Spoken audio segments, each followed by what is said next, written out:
This is Nightly Business Report with Tyler Matheson and Sue Herrera.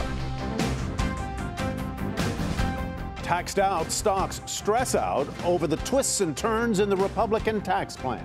Sending the Dow down triple digits. We'll tell you why, and we'll hear from the president's top economic advisor on what drove the White House plan. Mouse of pain. Disney misses estimates and investors initially react harshly, but then forgive. Drilling for answers. What are these two Americans doing in the presidential palace in Venezuela?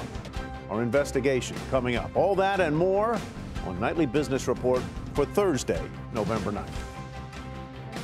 Good evening, everyone, and welcome. Sue Herrera has the evening off. Well, stocks went on a wild ride today, all triggered by headlines about the GOP tax plan. The big fear for the market: the steep cuts in the corporate tax rate may be pushed back until 2019. And with that, stocks sold off, though eventually they cut some of those losses. The Dow finished the day down 101 points to 23,461. The Nasdaq dropped 39, and the S&P 500 was off 9. So the tax wrangling included today the passage of the legislation by a House panel. That paves the way for a full House vote next week, according to Majority Leader Kevin McCarthy. But what moved stocks today was not that news, but details from the newly released Senate version of a proposed law. Ilan Mui has more. The Senate releasing its long-awaited tax plan today, and that proposal would delay the reduction in the corporate tax rate by 1 year. It wouldn't get down to 20% until 2019, but it would stay there permanently. Now, this bill would also limit companies' ability to deduct interest, but it would allow them to fully and immediately deduct their expenses for 5 years. There are big changes coming on the individual side as well. The Senate bill would keep 7 individual tax brackets, but it would lower the top tax rate to just 38.5%. It would also completely get rid of the deduction for state and local taxes, but it would preserve some other very popular deductions, such as the one for medical expenses. It would also keep a $1 million limit on the deduction for mortgage interest. And as for the estate tax, it keeps that in place, but it doubles the exemption from $5 million to $11 million for individuals before that tax kicks in. So there are still many long negotiations to come over this proposal. But for today, Republicans making some real progress on tax reform. For Nightly Business Report, I'm Ilan Mui in Washington. Before the craziness of today, John Harwood sat down with Gary Cohn, director of the National Economic Council, to get some insight into the White House strategy for the tax plan. In other words, what were the driving factors for the plan? So the president had 2 really important principles.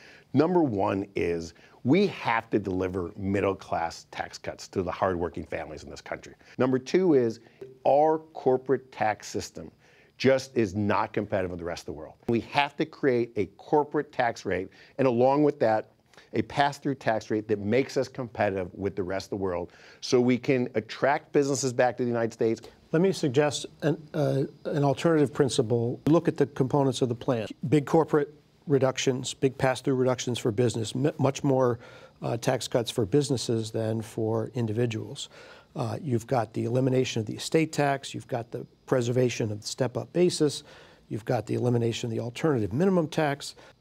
What you have is a bunch of people, including you, including the president, who think what I do is good for the economy, therefore taxing the things that I do less will be good for the economy and good for other people, instead of giving direct benefits to those people, because middle-class people in this tax cut do not get very much indirect benefit. I disagree with you. I just completely disagree with you. Look, you look at joint tax, $1 trillion in net cuts for business, $200 billion through the estate tax. I agree with this. And $300 billion for individuals. So 4 times as much in business tax cuts and estate tax as for individuals. Yep. But, John, if you look at what we're doing for middle-class taxpayers, the reality is kind of simple. The median income family in the United States, the family that earns about $60,000 in the United States, the Speaker talked about them getting an $1,182 tax cut. That family is now paying a marginal tax rate of less than 1%. They're paying less than $500 of total taxes in the system. So a $60,000 earner, family of four, is paying less than $500. We have cut their taxes significantly. You can't go much further in the tax system. You're saying you can't give middle-class taxpayers more of a tax break than you've done? Unless you want to start going negative tax rates and go into the negative world. So when people score this, you're scoring against the bound of zero. Companies that benefit from pass-through rates are high income because if they were middle income, they'd be paying at the 25% rate already. The vast majority of those benefits going to wealthy businesses. I think you've got to wait till the whole plan is done and see where we finally end up and see what the plan comes out. Everything in our tax plan is meant to encourage investment. You're not saying, as you did a few weeks ago, that the wealthy do not get a tax cut under your plan? I'm saying there's unique situations to everyone out there. Everyone has their own story. It's not our intention to give the wealthy a tax cut. But they are getting one. I don't believe that we're set out to create a tax cut for the wealthy. If someone's getting a tax cut, I'm not upset that they're getting a tax cut. Your old colleague Steve Bannon in the White House, ask him why they didn't design a tax plan focused on average Trump voters. And when I talked to Larry Summers, who's your predecessor at the NEC, also Treasury Secretary, he said, look, they're doing what their money wants. They're entitled to their opinions. Why are they wrong? We have achieved our objectives. We are delivering a middle income tax cut, and we are lowering corporate taxes to make ourselves competitive with the world. Yeah. Another thing Larry Summers told me, and the country wants to spend more on defense. We've got a whole lot of baby boomers retiring. We are going to need more money for government and not less. So the Penn-Wharton model, run by a former Bush administration economist, not a Democrat, says that this plan by 2040 will lose $4 trillion. During that time, the number of people on Social Security is going to go from 45 million to 72 million. How in the world does that make sense? We firmly believe that we are creating a model that creates economic growth in this country. But you know no tax cuts ever paid for itself. The years that we increase deficit are years when our economy is slowing down and we continue to borrow more and more money. So the number one thing we can do for the United States citizens is to grow the economy. This tax plan is meant to grow the economy. Are you thinking that you'll deal with that Social Security, Medicare, baby boomer retirement issue later by entitlement reform that reduces benefits? Look, the president on the economic front laid out three core principles or three core initiatives that he wanted to get done in his first couple of years. Number one was reg reform, number two was taxes, and number three was infrastructure.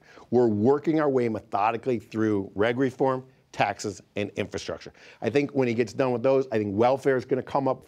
That's our near-term economic agenda right now.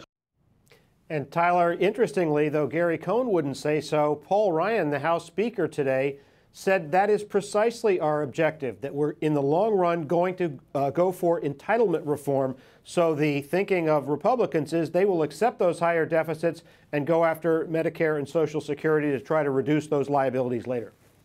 Did you ever agree on anything with Mr. Cohn, John? It didn't seem so. Let me turn to a question that was sort of implicit in what you were talking about with him, and that is the idea that by cutting taxes on corporations and businesses, that a lot of the benefit then flows through, the old phrase is trickle down, to the middle class. Did you probe that with him at all, or do people believe that that is what's going to happen? I did probe that with him, and he said, first of all, explicitly, trickle down is good for the economy. He also said that foreign cash coming back to American companies will help workers even if it goes to dividends and stock buybacks through that trickle-down process. All right, John, thank you very much. Great interview. And if you'd like to see more, it really was. If you'd like to see more of it, go to our website, nbr.com. The complete package is there. Well, here to put today's market action into context and tell us whether investors should expect more days like this, i.e. up and down days, is David Seaberg. He's Managing Director and Head of Sales and Trading at Cowen. David, always great to see you. Thank you for joining us. Good to see you. Thanks for having me, Tyler. I don't know whether you're a new guest here to NBR. I can't remember, but welcome anyway. So today was a seesaw kind of day, down about 200 points on the Dow at one point, ended up cutting those losses in half. Should investors be ready for more up and down days as this tax bill wends its way through the sausage-making process? Yeah, no question is going to bring some sort of level of volatility to the markets. I mean, we saw it today. You know, I would say to you this, Tyler, just to keep it simple, tax is not priced in right now to this market. I mean, to some extent, it's going to move around on the headlines because you have tape-reading algos that are actually seeing the headline hit and reacting. So algorithmic type trading that is reacting to the news headline. But ultimately, when you think about it for the long-term investor, the setup right now, the market's not pricing in tax cuts. So the S&P earnings, if you look at it for 2018, I think the expectations now are about $146 in S&P earnings. A tax cut at the corporate level could provide an additional $10 of earnings power to the $146 for 2018. So that's a very interesting number. point. Two interesting points there. One is that be aware, dear investor, that when the market is reacting, it may be algorithms that are doing the reacting. But number two, that the market hasn't really priced in the possibility of tax cuts.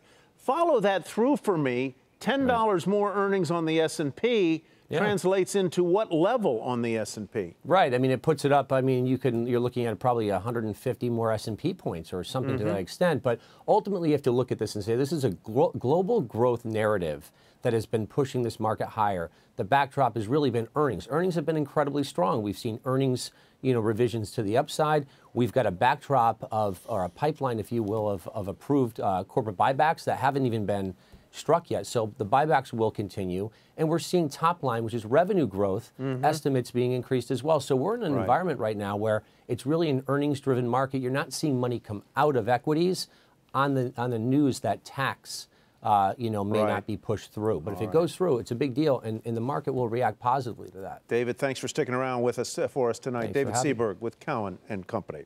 Well, President Trump's second day in China turned to trade and $250 billion worth of deals. Kayla Tausche is in Beijing.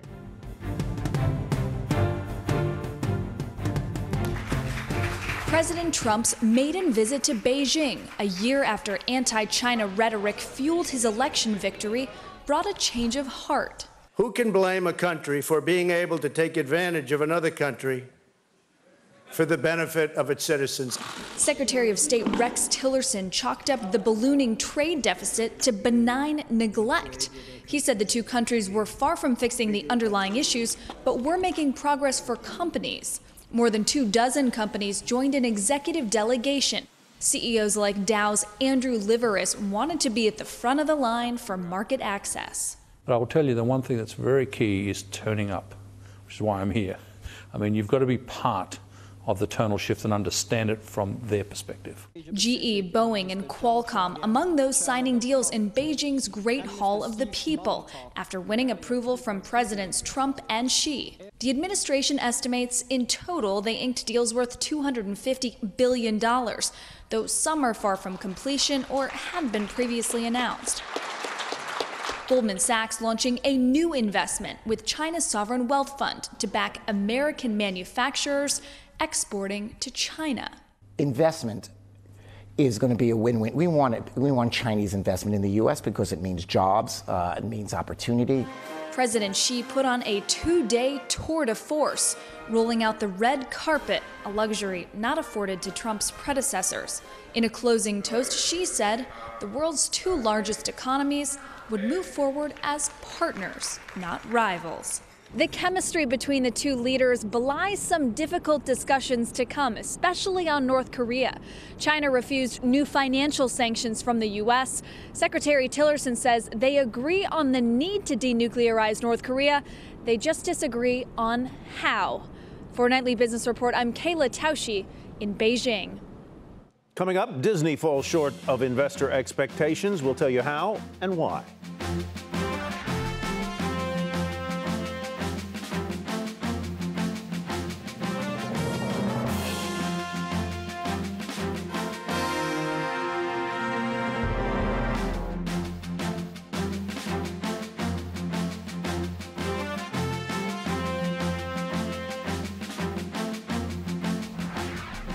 Disney posted year-over-year declines in most of its businesses, with media, its biggest division, falling double digits. As a result, the entertainment company missed Wall Street profit and revenue estimates. Disney earned $1.07 per share. That is a nickel's miss. Revenue came in at nearly $12.8 billion. That one a little light, too. Well, as you might expect, shares initially dropped about 4%, then started to reverse course. Julia Borston goes inside those Disney numbers. Disney's earnings results fell short of expectations, and much of that shortfall came from its media networks division, including ESPN, with higher programming costs and lower advertising revenue and higher fees for subscribers offset by a decline in the number of subscribers. This disappointment for Disney's TV division comes as the company prepares to launch its first ESPN app. CEO Bob Iger saying, quote, "We look forward to launching our first direct-to-consumer streaming service in the new year, and we will continue to invest for the future and take smart risks required to deliver shareholder value." For Nightly Business Report, I'm Julia Borston in Los Angeles. In the back and forth between the government and AT&T's bid to buy Time Warner, AT&T CEO Randall Stephenson said he was never told he had to sell CNN in order to get approval for the $85 billion merger, nor, he says, did he ever offer to do so. Speaking at the New York Times Deal Book Conference, Stephenson doubled down on why he thinks the big merger makes sense.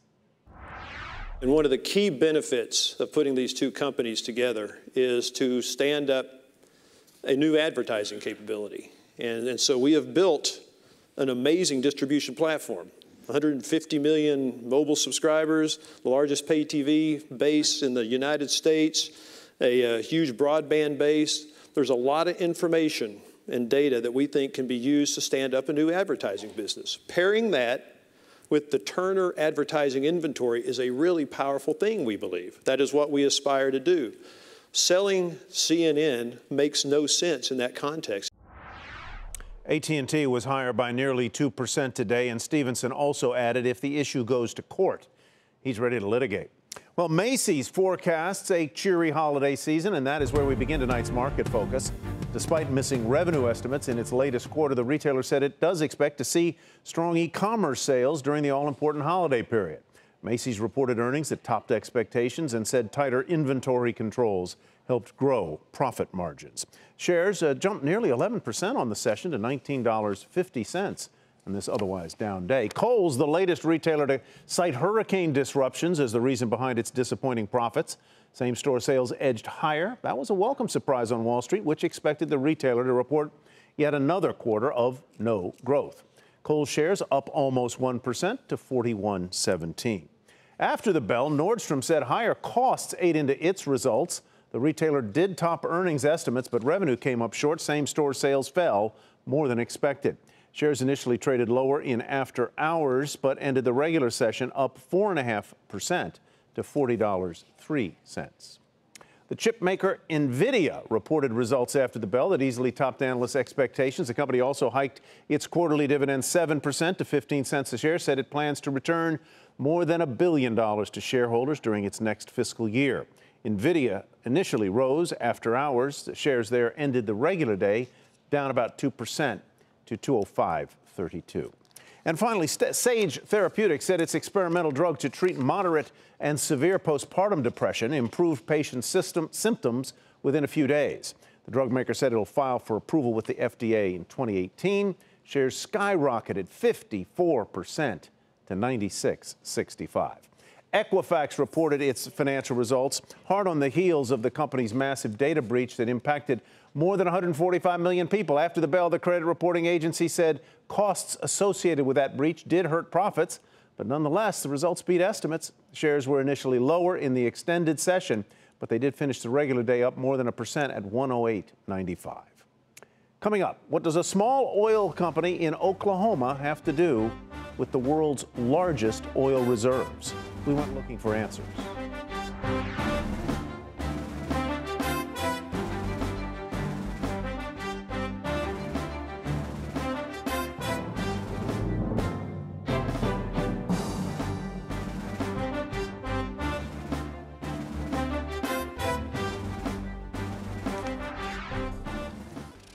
Oil prices climbed today as concern grew over recent political developments in Saudi Arabia. Those include the growing power of the kingdom's young crown prince and steepening tensions between Saudi Arabia and Iran.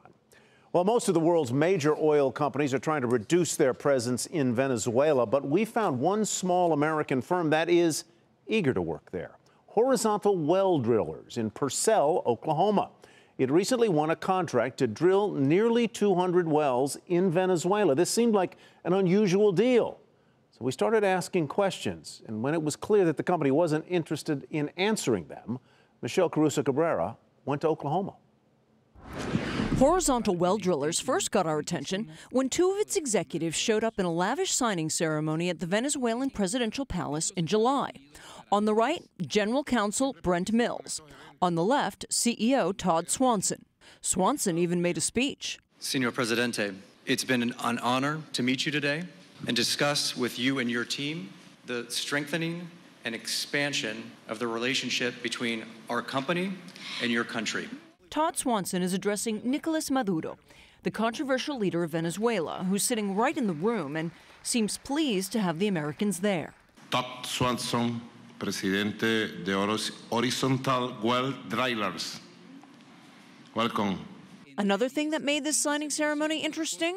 It occurred just 17 days before the U.S. administration announced that Maduro was being added to the sanctions list. Not even Putin's on that list. Maduro may no longer take advantage of the American financial system to facilitate the wholesale looting of the Venezuelan economy at the expense of the Venezuelan people. It's not illegal for a U.S. company to drill in Venezuela, but why would a small firm from Oklahoma want to go into a country rocked by violent protests and saddled with a collapsing economy? Listen to the company's spokesman, Russ Florence. You probably gathered from some of the stories that Horizontal Well Drillers is not doing a lot of media interviews, haven't done any about this project. They're just wanting to kind of keep a low profile. So after weeks with no answers, we traveled to Purcell, Oklahoma, population 6,400, to try to get some. We knocked on door after door of executives and former executives of Horizontal Well Drillers. Hi, I'm finally showing up at the gated community where Brent Mills lives. That visit prompted this message. I understand that you've got a crew that's outside of his house. I just talked to Brent. Brent's out of town, so he's not going to be available to talk to you in person. We were going to call and schedule a time for you all to visit. That supposed visit, it never happened. We drove to Horizontal Well's headquarters, where security took pictures of us while we were taking pictures of them and their 3 visible rigs. I was wondering if there's anybody here from the company that we could talk to. Here you go. You were told to give this to me, or? Yeah. Media inquiries about Horizontal Well Drillers are the responsibility of Russ Florence. Yeah, we've talked to him, but he hasn't really been that responsive. There's nobody here that we could talk to? No comment. After that, we tried to see Russ Florence in person at his office in Oklahoma City. We eventually got answers via email. The company wrote that a key reason Horizontal Well Drillers got the contract, their rigs are, quote, uniquely qualified for the shallow horizontal wells in geologic formations similar to those found in the Orinoco Belt, and that their rigs have large capacity but a small footprint, so they can fit in difficult-to-reach areas. Their contract is to drill nearly 200 wells in the Orinoco Belt, which is home to the largest oil reserves in the world. Pedro Borelli, a corporate finance consultant who opposes the current Venezuelan government, used to sit on the board of Venezuela's oil company. He has serious doubts about this deal. Under no circumstance that I know of, a contract of this amount would go to a company of that characteristics. I'm not questioning their ability to do small jobs. I'm just questioning their credentials to do large jobs. Paperwork filed with the Oklahoma County Clerk shows the company has been financed at least in part by Calidus Capital, a Canadian firm that provides, quote, funding solutions to companies that cannot access traditional lending sources. As for their finances, neither Calidus nor Horizontal Well Drillers would comment. As to why they would agree to participate in a signing ceremony with Nicolas Maduro in the midst of violent protests against his rule, Horizontal Well Drillers told us this signing ceremony was required. Why would Nicolas Maduro insist or require these two Americans to come down and do a signing ceremony in front of him? They're trying to say we're not isolated. Look, there's some Americans here who actually disagree with the president, who are willing to come and be here and invest in Venezuela. But having them there is about using them as props for Maduro. Absolutely. This isn't the only time the Venezuelan president has used American executives in a photo op. Back in September, the country's oil company tweeted out photos of him meeting with executives from Chevron, not just with Nicolas Maduro, but also the country's vice president, who's on the sanctions list in the U.S. because the Department of Justice says he's running a drug empire.